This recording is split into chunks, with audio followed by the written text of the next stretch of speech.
Shabbos. Shalom Aleichem.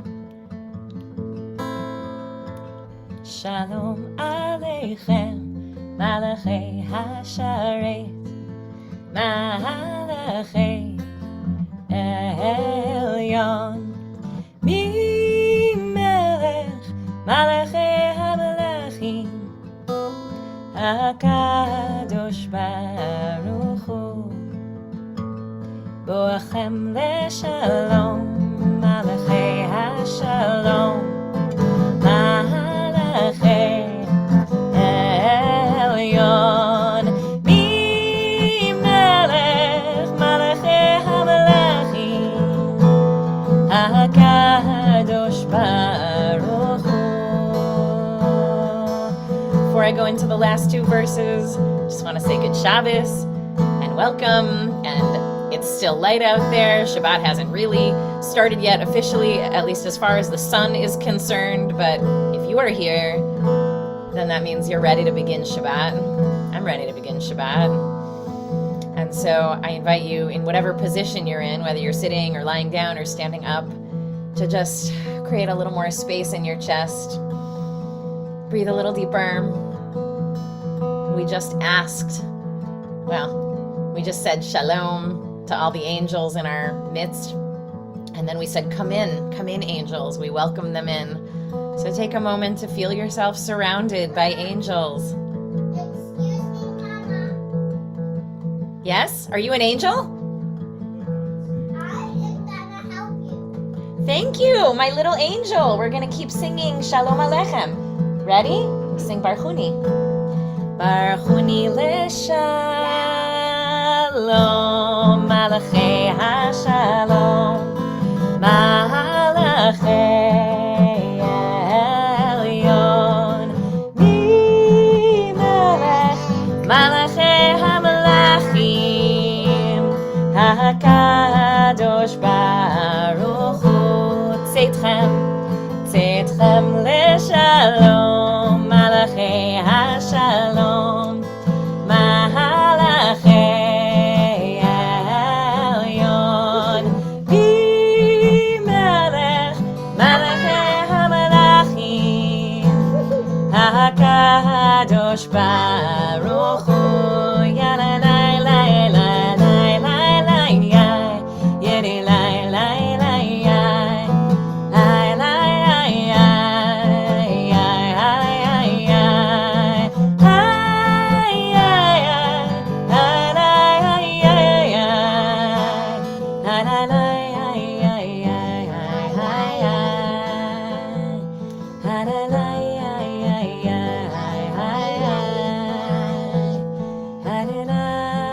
Why don't you smile? I'll tell you in a moment. Good Shabbos to all of you who are with us, the Just More Than a Minion. Juice, Mama. That was my question. Okay, my daughter asks the question, why is this here? We're going to make Kiddush on it later. Oh! Oh! But I thought I would do some more songs first and do some chatting with folks. And you don't have to stay here for this. Daddy said when you say it's time to come up, I come up. I think that is a good plan.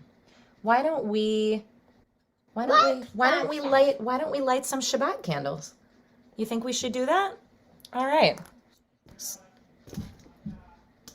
No. All right, here we go. Here, hang on one sec, honey. You can do. Go. Well, we can do. Do you want to do the candles? Mhm. All right. Here they are. Oh, come on. Oh, Grandma. All right, ready? Wait, no. We're going to let people see the candles. Okay?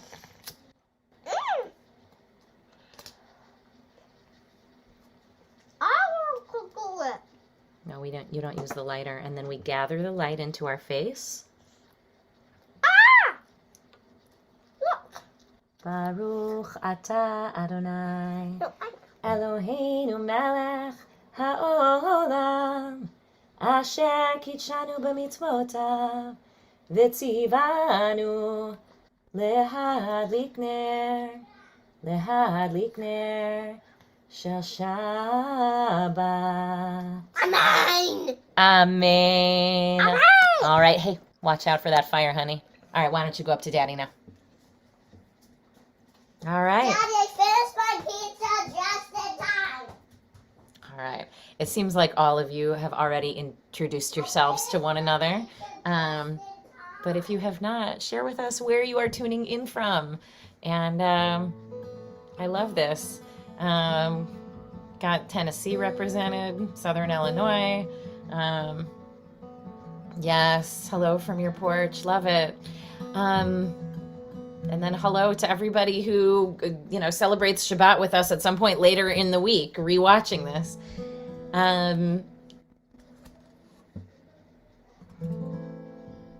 Good Shabbos, y'all. All right. I want to do, I was thinking tonight about, how the numbers have shifted over the course of the pandemic. And now, what used to be like 80 people on a Friday night tuning in is like 15, and that's fine. We wanted to preserve at least once a month this like intimate feeling, internet only service for those of you who are internet only, to do something that is specifically for you, and also because there's a different feel to it. It's not a whole service, and what I was thinking about was how you do different songs on a Friday night. Like if you're sitting around a table, and I could sit around a table with all of you, with the number of people who are here right now. And so I wanted to bring some songs that are a little bit more like a table, the kinds of things you would do, like Zmirot on a Friday night or at some point during Shabbat. So we're going to do a couple of those songs tonight. Share some Torah, do a prayer for healing, make sure we do Kaddish Yatom, Mourner's Kaddish, make Kiddush. So that's the plan for tonight. That's the plan. All right. This is Joey Weissenberg's Ana B'Koach. Answer us with strength. Help us see our beauty. Purify us.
Imagine this one sitting around a table, right? Like banging on the table, just in rhythm.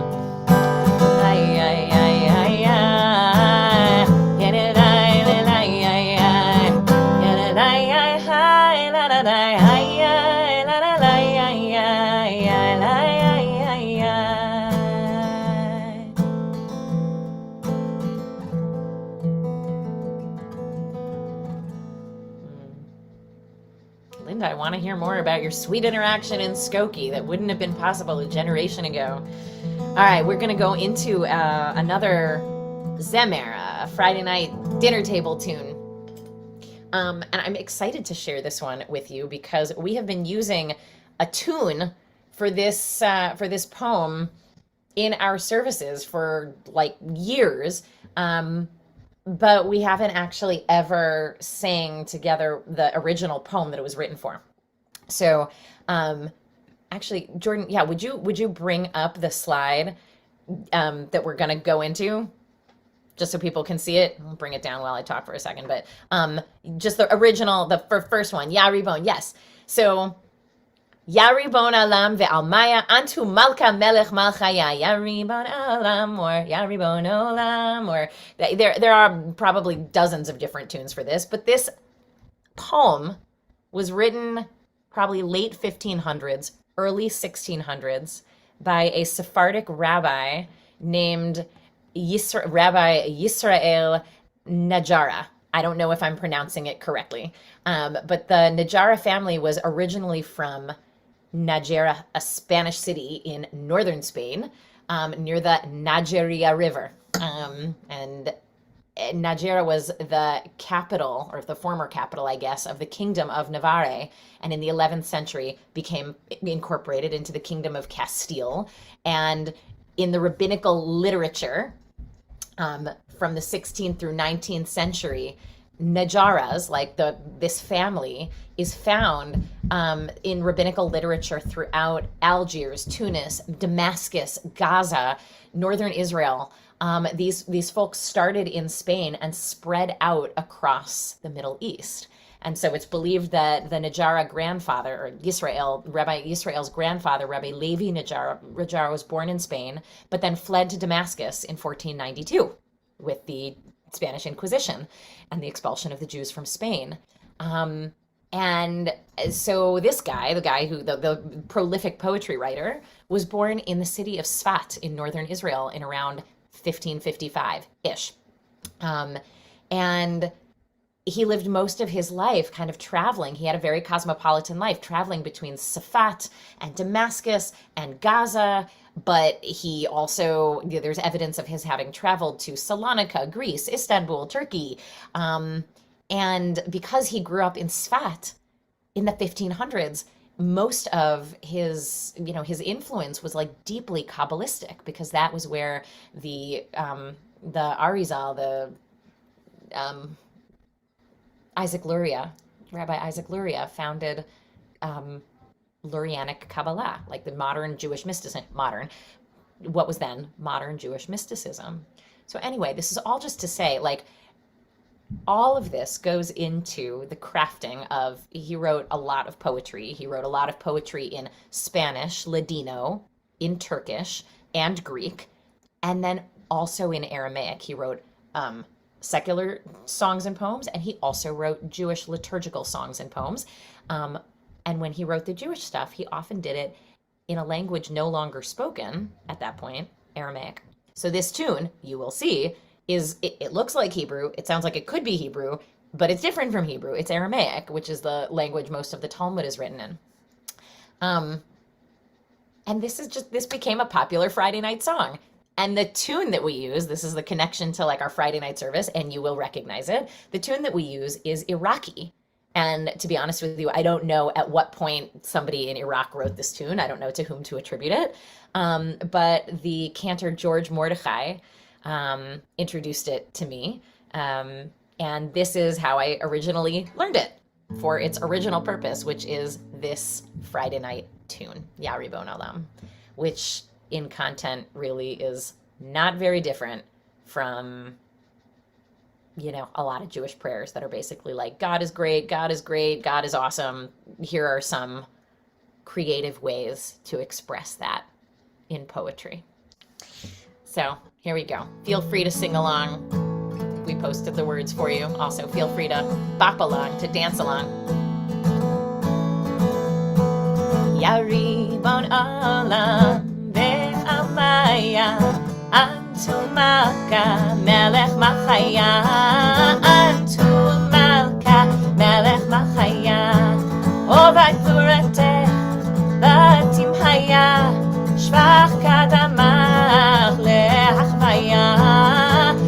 שבחין הסדר, ספרה ורמשה, לחלה קדישה, דיברה כל נפשה, יריבון העולם, ועלמיה, אנטו מלכה, מלך מחיה, אנטו מלכה, מלך מחיה. עירים קדישין, ובני אנשה, חייבת ברא ויופי שמיה, רבבין עובדך ותפיקין, מכיך רמיה וזקין כפופים, יריבון העולם ועלמיה, אנטו מלכה מלך מחיה, אנטו מלכה מלך מחיה,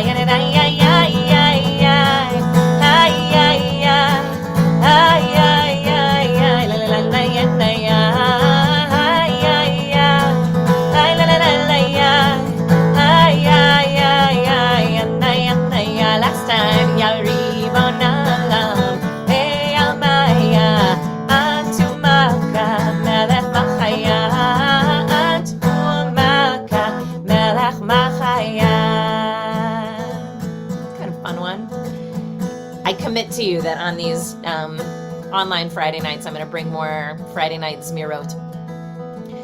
You know what? I'm going to share with you another Yaribon just because we're here. Like, you tuned in. I feel like, you know, why not? Why not? This one was written. This is probably also not the one you did in USY, Sarah, but maybe is. Was written by somebody named Peter Avniel. May his memory be a blessing. He was a yeshiva student who studied alongside my brother-in-law, Aryeh, and they named their daughter Avniel after Peter.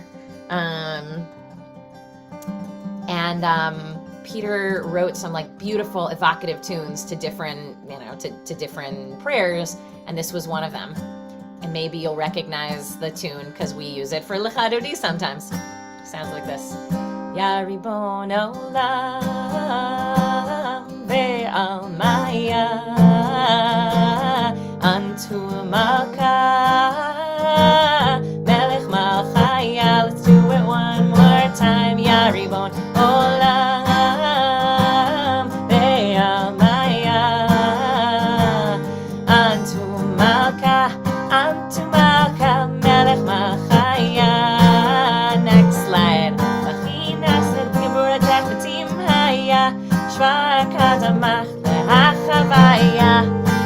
Next slide. שבחין הסדר ספרה ורמשה לחלה קדישה דיברה כל נפשה יא ריבון העולם ועלמיה אנטו מלכה מלך מחיה קדישין ובני אנשה חבת פרה ואופה שמיה רבבין עובדך ותפיקין מכין רמיה וזקף כפופין יא ריבון עולם ועלמיה אנטו מלכה מלך מחיה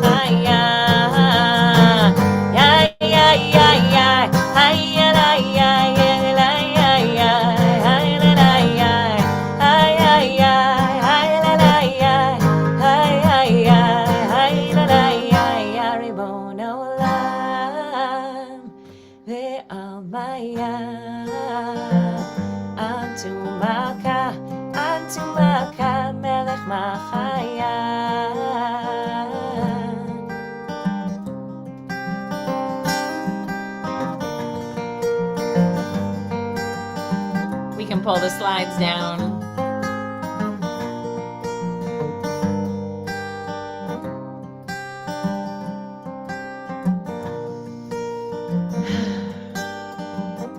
All right, if you have not already done what I just did, sat up a little straighter, just take a deep breath, breathing into your belly. You can't see my candlelight here. But taking a moment to breathe in the beauty around you, wherever it is. Sounds like Linda's on a porch. Maybe a few of you are. The beauty around you, whether you're in Minneapolis or Nashville or the South Loop. And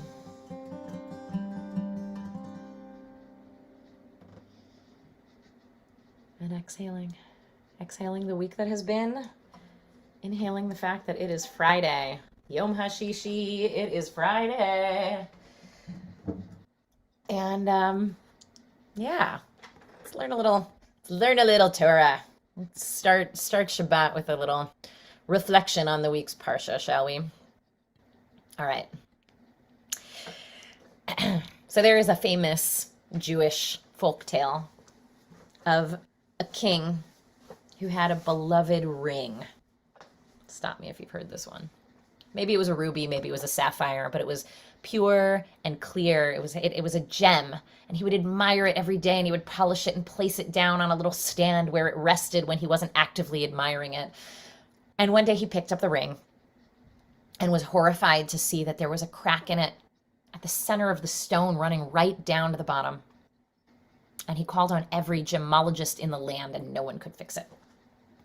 And he was distraught, and he offered a great reward to anybody who could fix the crack and make it disappear. No luck. Until one person, of course, because it's a Jewish folktale, this person is a rabbi. In any case, someone with no stone cutting experience, but who is very wise, comes and says, I think I can help you. And he says, but you're going to need to trust me. And the king was in such a state. He said, please, just make my ring beautiful again. And the wise person took the ring home, and a week later brought it back, and with trepidation presented it before the king.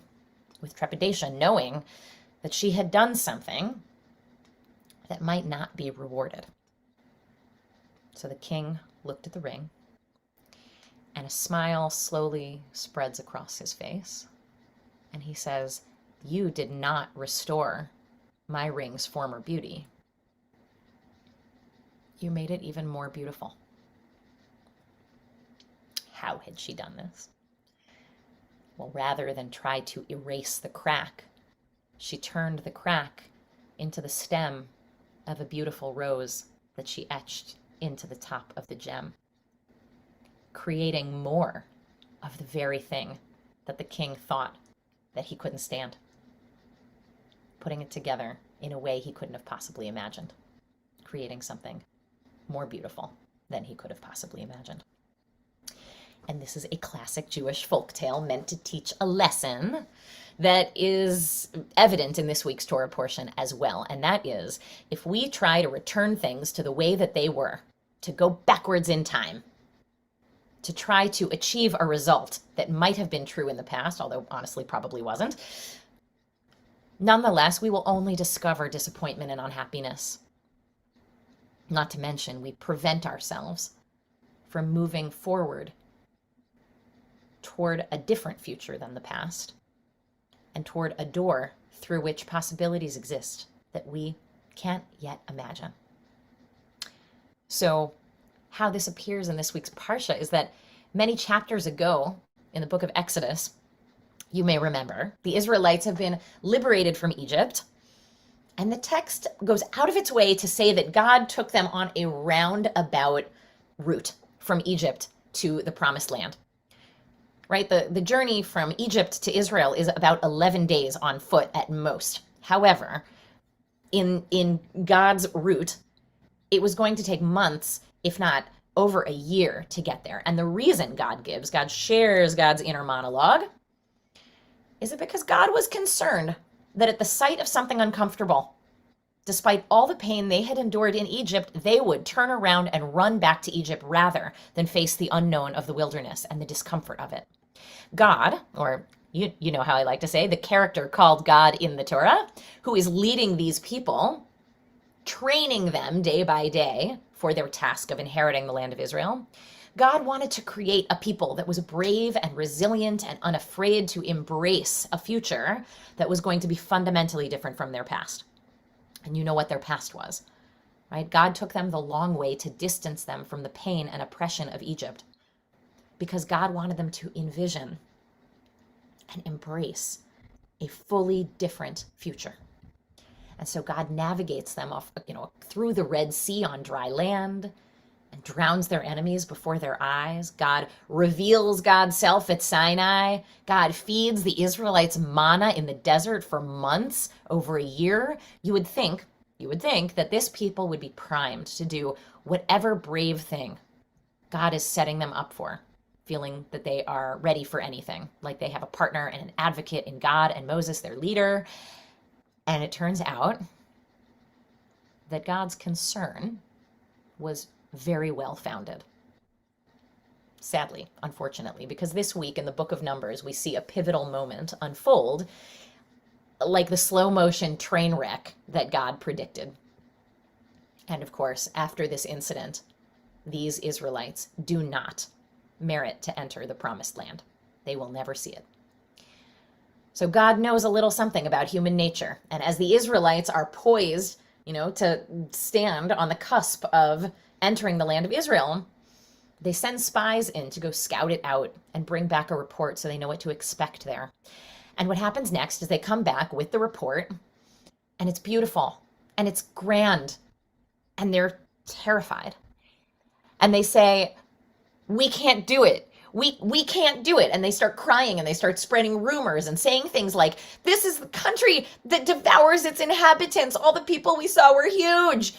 We're huge. And we looked like grasshoppers in our eyes, and we looked like grasshoppers to them. If only we had died in the land of Egypt. They just ratchet it up line after line. If only we had died in the land of Egypt, or if only we might die right now in this wilderness. Why is God taking us, carting us off to fall by the sword, they say. Our wives and our children will be carried off. It would be better for us to go back to Egypt. Let us go back to Egypt. Yes, they say, let us go back to Egypt.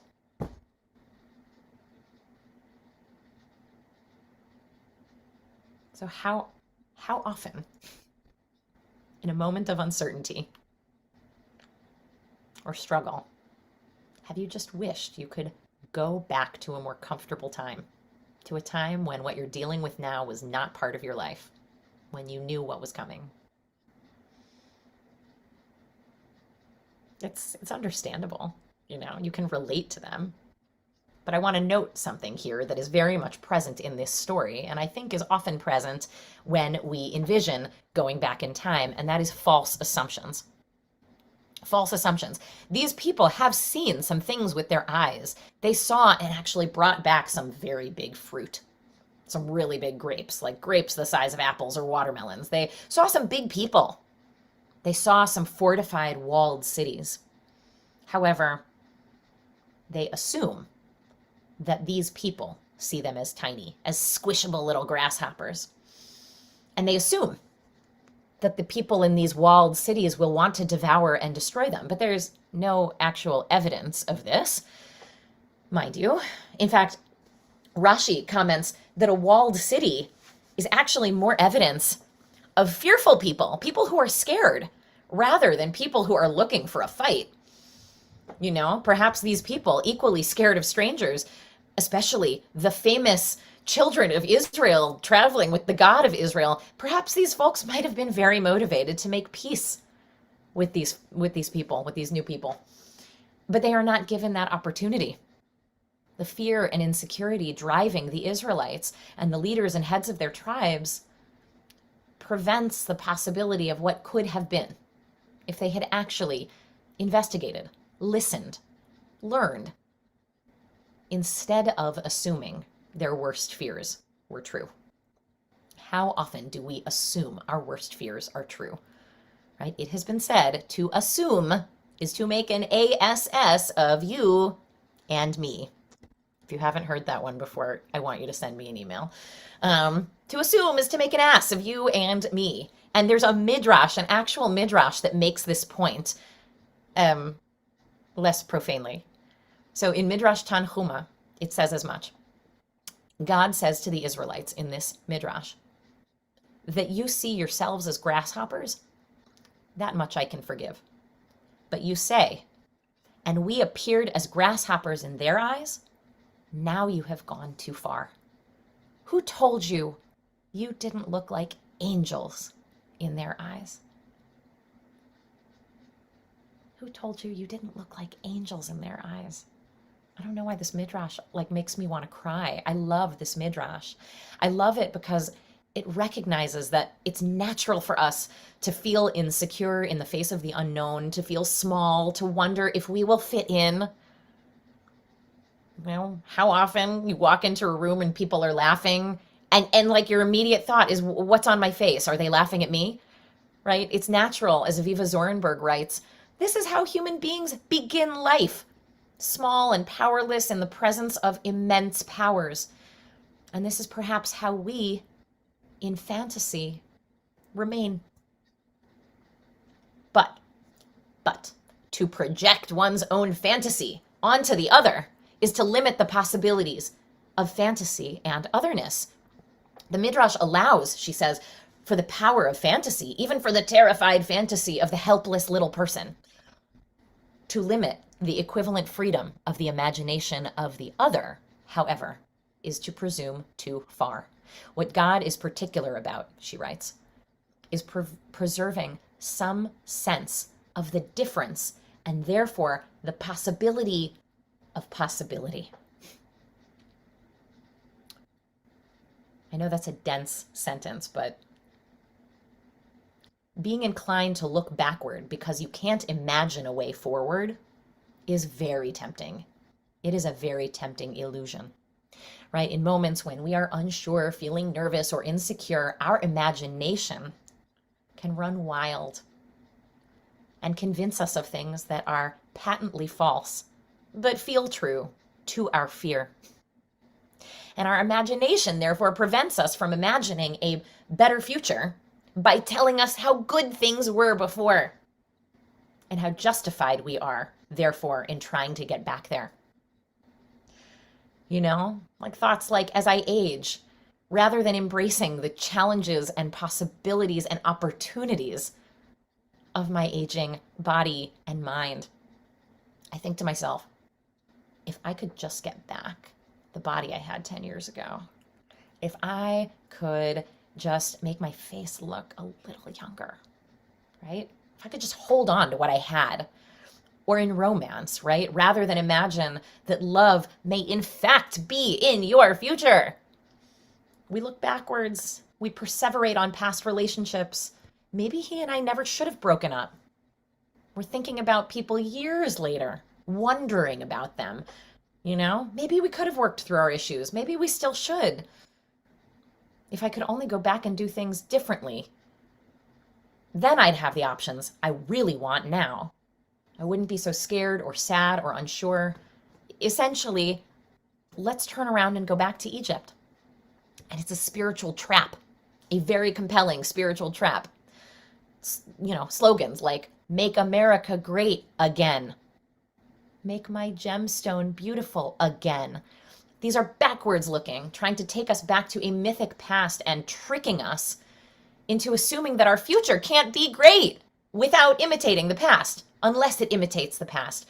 But teaching our history in a way that sanitizes the past and covers over what made it complicated and oppressive and embarrassing for us encourages us not to look forward, but to look backward toward Egypt, imagining that it was really great back there.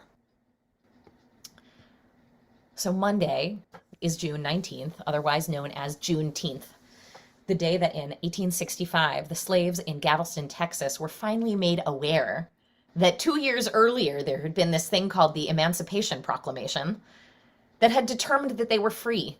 It took 2 years for the Civil War to end, but then another few months on top of that for them to get this message because the slave masters in Texas wanted to get one more harvest season out of their slaves, and so kept them in the dark about history marching forward.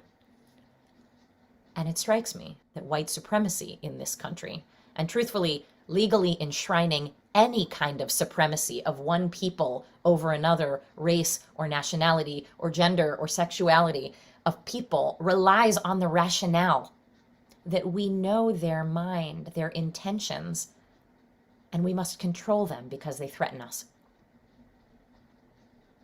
And this kind of thinking keeps us in Egypt, trying to control the environment, control other people, keep our surroundings familiar so we don't have to grow, so we don't have to face the unknown, because we assume the worst intentions of the people who are not us. Like the Israelites then, we justify choices that keep us focused on the past and tether us to the past, which prevents us from moving forward with the benefit of hindsight. It's a subtle difference. It is a subtle difference living in the past versus moving forward with the benefit of hindsight. Look, on a personal level, there is nothing wrong with a little looking backward. My son turned 6 today, and my phone delivered me a wonderful slideshow set to totally appropriate music of showing me pictures from June 16th of years past, going back to when I was a single person, and then me with a boyfriend, maybe with a different boyfriend, and then with my, with Henry, and then 10 days before our wedding on June 26, 2016, and then a year later with a little tiny newborn, and then the next 6 years on this day of watching this little guy grow. Now he's going into first grade, and I enjoyed that. It's fun to be nostalgic. It's when we start to stray into the territory of wishing we were back in that past. Wishing that you were the person you were 10 years ago, or 5 years ago, or 2 years ago, or that the people around you were the person they were 10 years ago, or 5 years ago, or 2 years ago. That's what's spiritually corrosive. When we start to position ourselves so that our necks are facing backward looking, well, our bodies cannot help but move forward because that's the only direction they move. This is a recipe for hurting ourselves and the others who we try to bring along on this reckless, backward-looking, forward-moving errand. And if we do it as a society, it's like a mass hallucination. Because as long as we're looking backward longingly, we can't accurately assess our present, plan for a future, imagine the future, a different future, one that takes into account where we've been and where we are now and where we could go, that could and should be different from where we have been. Looking backward, looking forward rather than looking backward allows us the creativity and spaciousness to imagine carving a rose into the gem instead of perseverating on how we might erase the crack. So, I want to bless us during this month of Pride and during this Juneteenth holiday weekend to know that our best days are ahead of us, even if we don't know exactly how we will get there.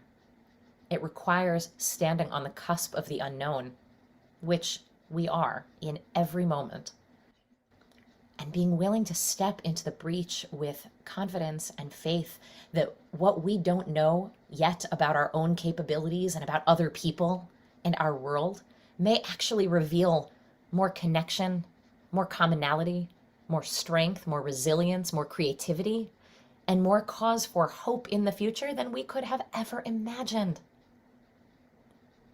But it's a gamble. And so in closing, to quote author Rebecca Solnit in her gorgeous little book, Hope in the Dark, to hope is a gamble. It's to bet on your futures, on your desires, on the possibility that an open heart and uncertainty is better than gloom and safety. To hope is dangerous, and yet it is the opposite of fear. For to live is to risk. All of us are cracked gemstones in one way or another. Certainly our country is. But let us be the ones who are creative and brave enough to craft beauty around those cracks day by day, week by week, year by year, decade by decade, in a way that redeems all those cracks and redeems us in the process.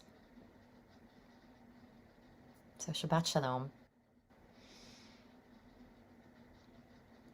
And I want to transition right into a prayer for healing for all of those cracked and broken places inside of us, inside of our country, that we want to send love and healing and a sense of possibility to this evening.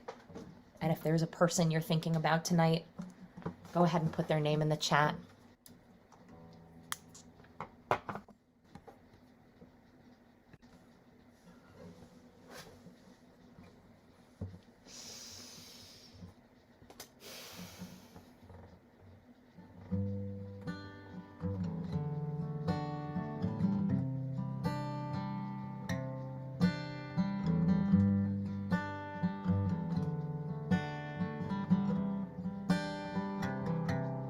Hashkivenu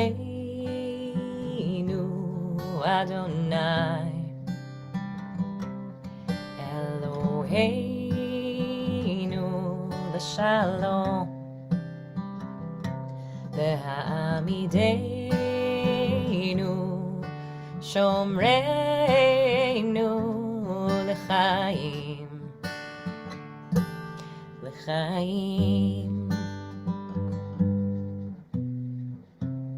Ufaros aleinu Sukat shalomecha Ufaros aleinu Sukat shalomecha Hashkivenu, Hashkivenu Adonai Eloheinu l'shalom Ha'amideinu shomreinu l'chaim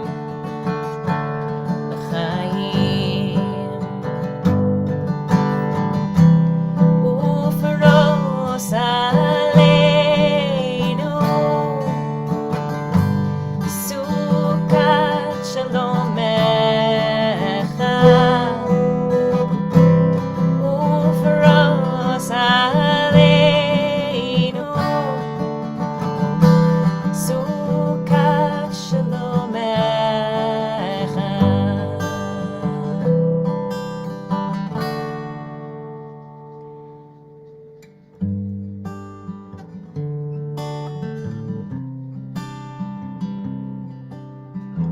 Baruch atah Adonai haporei sukat shalom aleinu ve'al kol amo Yisrael ve'al Yerushalayim.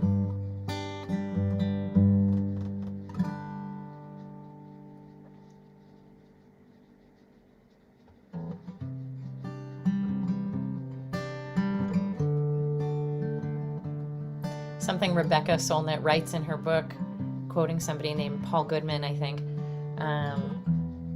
is envision what the world looks like when all of your dreams for it have come true. You know, how would you live in that world? And he says, start living that way now. Start behaving as if that's the world you live in, and we will bring it into being. This morning, see Gail Volk here tonight, we were at a really beautiful and meaningful fundraiser for the Lawndale Christian Legal Center. They're the legal center affiliated with the church that Mishkan has been building a relationship with, and they are helping people transition from lives where they are scraping by and lives of crime because they don't have alternatives to having alternatives, having housing, having on-ramps into jobs, and therefore avoiding jails, because mass incarceration is not actually a solution. Building the country we want to build, it's a way of locking away people who actually have possibility in life. It's just somebody needs to give it to them. And so the Lawndale Christian Legal Center is figuring out ways to give them possibility and hope and actually make tshuva. They're building a $20 million center to give housing and job support to men so that they can avoid being in prison. And therefore and thereby end prison, end prison as a solution for crime, and reduce crime and help everyone just lead the lives that, we all want to lead. Have enough food on the table for your family, have a roof over your head, feel safe, walk around feeling like you're safe and you're okay. And I'm thinking these people are creating the world they want to live in. They're not waiting for somebody else to do it. They're not complaining that it's, it just can't, well, God, wouldn't it be great if somebody would do something? They're doing something. So Mishkan actually co-sponsored the event this morning, and if you feel moved, I really believe these people are doing God's work in America and in Chicago and in a neighborhood that really needs it. We're going to be more involved with their work and with this church, as the months and years roll on. We're building a nice relationship with them. And feel free to send support if you want in honor of Juneteenth. All right. We are going to bless those who are no longer with us. And then we're going to bless wine. And then we're going to pray for world peace. And that'll be our night. So if there's anybody you are thinking about tonight, as we say Kaddish Yatom, Mourner's Kaddish, feel free to put their name in the chat.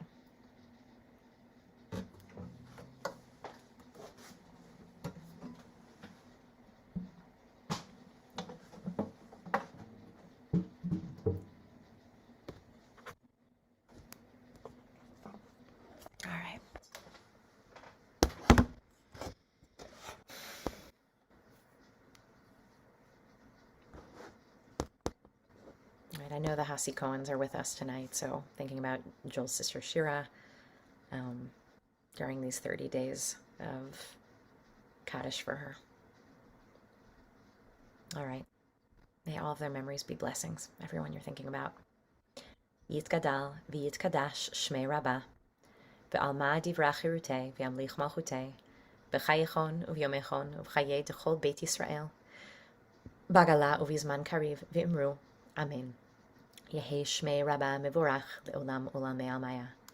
Yitbarach v'yishtabach v'yitba'ar v'yitramam v'yitnaseh v'yithadar v'yit'aleh v'yithalal Shmei Dekudsha Brichu Le'ela min kol birchata v'shirata tushbachata v'nechamata tamiran be'alma v'imru Amen. Yehi Shlama Rabbah min Shemaya v'chayim aleinu ve'al kol Yisrael v'imru Amen. Osei Shalom b'mramav hu ya'aseh Shalom aleinu ve'al kol Yisrael Val kol yoshvei tevel v'imru. Amen. All right. I'm going to stay standing for Kiddush. Vayehi erev, vayehi boker, yom hashishi. And it was evening, and it was morning. Then it was Friday, yes. Vayechulu hashamayim v'haaretz v'chol tzivam v'yechal Elohim b'yom hashvi'i melechto asher asa v'yishbot b'yom hashvi'i mikol melechto asher asa v'yivarech Elohim et yom hashvi'i v'kadesh oto ki vo Shabbat mikol melechto asher bara Elohim la'asot savri. Thank you, l'chaim. Oh, thank you. Baruch atah Adonai Eloheinu melech ha'olam borei pri hagafen. Baruch atah Adonai Eloheinu melech haolam, asher kitshanu b'mitzvotav v'ratzavanu, v'shabat kodsho b'ahava uvratzon hinchilanu, zikaron lema'aseh v'reishit, ki hu yom techila lemikra kodesh, zecher letziat mitzrayim, ki vanu v'acharta, v'yotanu kidashta, im kol hamim, v'shabat kodshecha, v'ahava v'ratzon, Hinchaltanu Baruch Atah Adonai Mekadesh HaShabbat. Amen. An answer to Adira's earlier question, why do you have juice here? So that I can drink it, because it's delicious. Oh my God. Truth is, I don't know why people drink wine. Grape juice is so good. I mean, I know why I drink wine. It's delicious. But grape juice is so good. It's so full of sugar. Oh my God, it's so good. All right, let's pray for world peace and then send you all off on the Shabbat journey that you're going to go on tonight and tomorrow. I hope you enjoy the sun and the fresh air and that you have time for peace, for reading, for sleeping, for talking. Feel free to put in the chat something you intend to do in the next 24 hours to honor the holy Sabbath, to honor yourself, a divine being in the world, imitating God who rested on the seventh day. What are you going to do in the next 25 hours?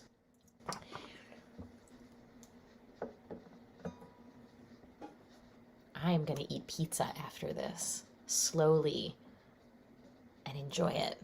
That's one thing I'm going to do. I'm also going to read. What are you going to do?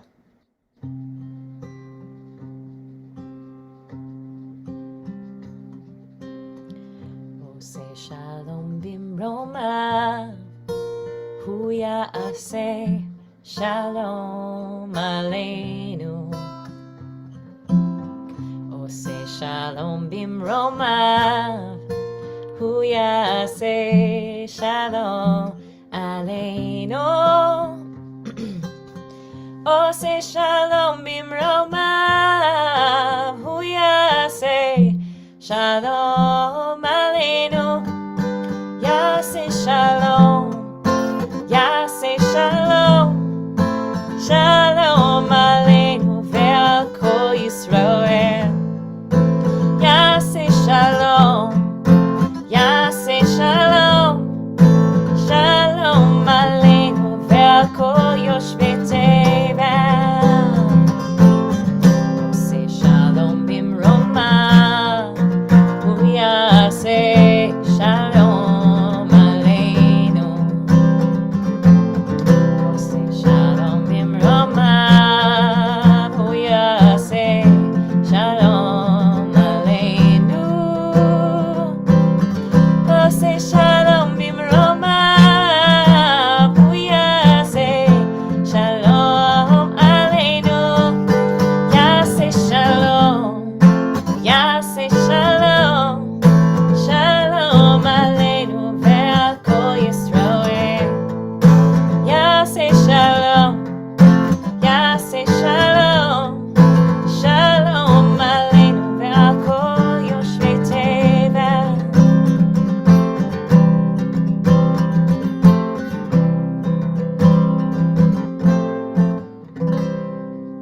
Good Shabbos, everyone. If you're in Chicago, maybe see you tomorrow morning at Mishkan in person. If you're not, see you soon.